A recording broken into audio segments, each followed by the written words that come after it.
Hello everyone, welcome to the channel पाठशाला of science. आज हम ब्लड प्लाज्मा के बारे में बात करेंगे। जैसे कि लास्ट क्लास में हमने देखा था कि ब्लड प्लाज्मा हमारा ब्लड के अंदर 55% प्रेजेंट होता है, बाकी का रिमेनिंग परसेंट सेलुलर कंपोनेंट्स यानी सेलुलर एलिमेंट्स सेल्स प्रेजेंट होते हैं। अगर मैं ब्लड प्लाज्मा की कॉन्स्टिट्यूएंट्स की बात करूं कि किस चीज़ से मिलकर बना होता है, तो ब्लड प्लाज्मा के पास वाटर प्रेजेंट होता है जिसमें 92% होता है, और साथ में कुछ सब्सटेंसेस प्रेजेंट होते हैं जो कि डिसॉल्व फॉर्म में होते हैं, जिसमें फर्स्ट नंबर पे आएगा हमारा प्लाज्मा प्रोटीन्स, एल्बुमिन्स, ग्लोबुलिन्स, फिब्रिनोजन और क्लॉटिंग फैक्टर्स। सेकंड हमारा है इनऑर्गेनिक सॉल्ट्स, या फिर हमें उन्हें मिनरल सॉल्ट्स भी कहते हैं, जैसे कि sodium chloride, sodium bicarbonate et cetera. फिर हमारे पास है nutrients, glucose, amino acids et cetera. फिर है organic waste material, hormones, enzymes और कुछ गैसेस। अगर प्लाज्मा प्रोटीन्स की बात करें तो प्लाज्मा प्रोटीन्स का परसेंटेज अप्रॉक्सीमेटली 7% होता है। प्लाज्मा प्रोटीन्स नॉर्मली हमारे ब्लड के अंदर रहते हैं। ब्लड के अंदर रहने की वजह है कि उनका बड़ा साइज, उनका लार्ज साइज होना। अगर इनके साइज स्मॉल हुआ तो ये इजीली कैपिलरी पोर से निकल जाएंगे, जो कि नॉर्मल कंडीशंस में नहीं होना चाहिए। अगर किसी केस में प्लाज्मा प्रोटीन्स लीक हो जाता है, बाहर निकल जाता है और प्लाज्मा प्रोटीन्स लो हो जाते हैं किसी सिचुएशन की वजह से, तो ऑस्मोटिक प्रेशर रिड्यूस हो जाता है। नॉर्मल ऑस्मोटिक प्रेशर जो है हमारा 25 mmHg होना चाहिए, जो प्लाज्मा प्रोटीन फ्लूइड को सर्कुलेशन में रखने में हेल्प करता है। लेकिन अगर ये परसेंटेज, ये वैल्यूज रिड्यूस हो जाएंगी तो प्लाज्मा प्रोटीन्स, प्लाज्मा फ्लूइड जो है वो हमारे टिश्यूज में एंटर कर जाएगा, और टिश्यू में एंटर करने के बाद ये एक डिजीज कॉज कर सकता है जिसका नाम है इडिमा। ये आप एक इमेज देख रहे हैं, जिस इमेज में एक नॉर्मल ह्यूमन बीइंग के लेग्स की पिक्चर है, जहाँ पर उसके फीट में लीकेज की वजह से फ्लूइड एक्यूमुलेट हो गया है, और उसकी वजह से यहाँ पे अगर फिंगर रख के भी प्रेस करेंगे तो वो दिखाई देगा, तो इसे कहते हैं एडिमा। उसके अलावा जो प्लाज्मा प्रोटीन्स हमारे ब्लड में प्रेजेंट है उनके नेम्स हैं एल्बुमिन्स, ग्लोबुलिन्स, फिब्रिनोजन और क्लॉटिंग फैक्टर्स। चलिए देखते हैं। एल्बुमिन का एक स्ट्रक्चर आपको 3D डायग्राम यहाँ नजर आ रहा है। एल्बुमिन एक ऐसा प्लाज्मा प्रोटीन है जो कि लिवर में प्रोड्यूस होता है, और इसकी अबंडेंस सबसे ज़्यादा है अमंग प्लाज्मा प्रोटीन्स।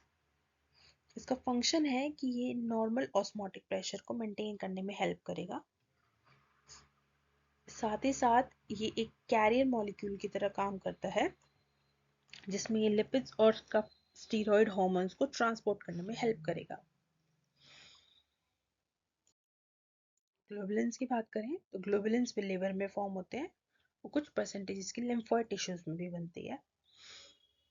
इसका फंक्शन काफ़ी इंपॉर्टेंट है।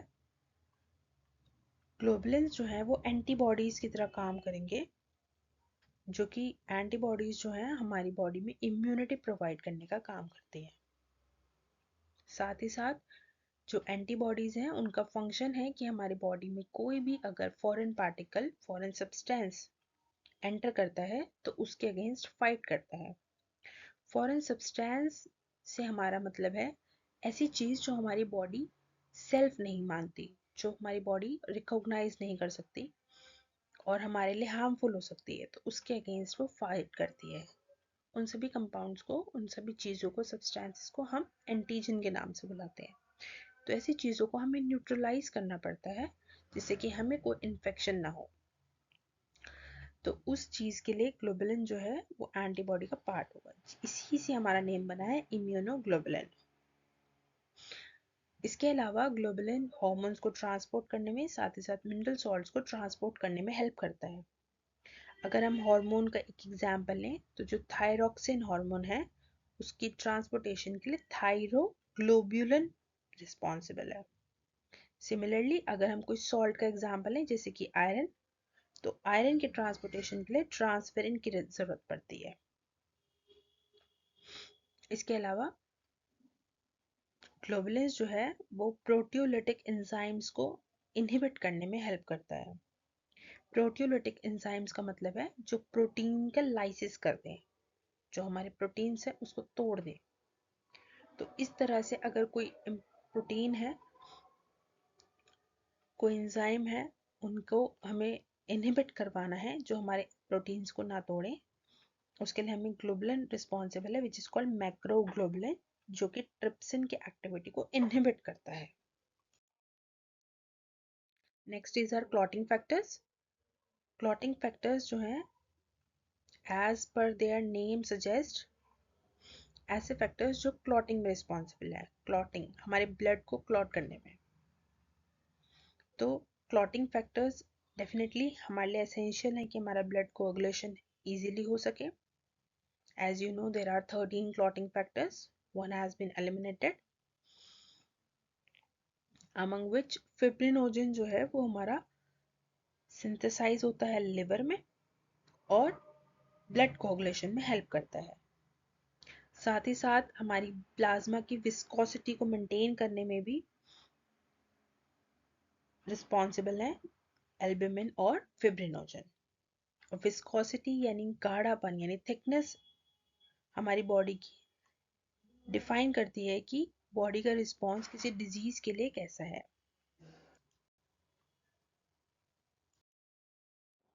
इसके अलावा कुछ इनऑर्गेनिक सॉल्ट्स हैं जो प्लाज्मा प्रोटीन में प्रेजेंट है, जिन सॉल्ट्स की हेल्प से हमारी सेल की फॉर्मेशन में हेल्प मिलती है, हमारी मसल्स जो हैं जब कॉन्ट्रैक्ट करती हैं उसके लिए भी इम्पॉर्टेंट है, साथ ही साथ जब नर्व इम्पल्स ट्रांसमिट करती है उसके लिए भी इम्पॉर्टेंट है।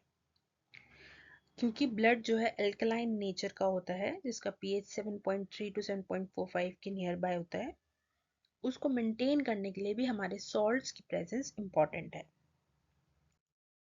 उसके अलावा गैसेस जो हैं डिफरेंट गैसेस हमारी प्रेजेंट है प्लाज्मा प्रोटीन्स में, जैसे कि ऑक्सीजन, कार्बन डाइऑक्साइड और नाइट्रोजन।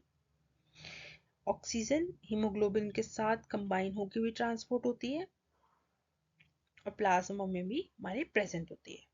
साथ ही साथ CO2 की ट्रांसपोर्टेशन के लिए बाइकार्बोनेट आयन की तरह ट्रांसपोर्ट होता है जो कि प्लाज्मा में डिसॉल्व रहेगा।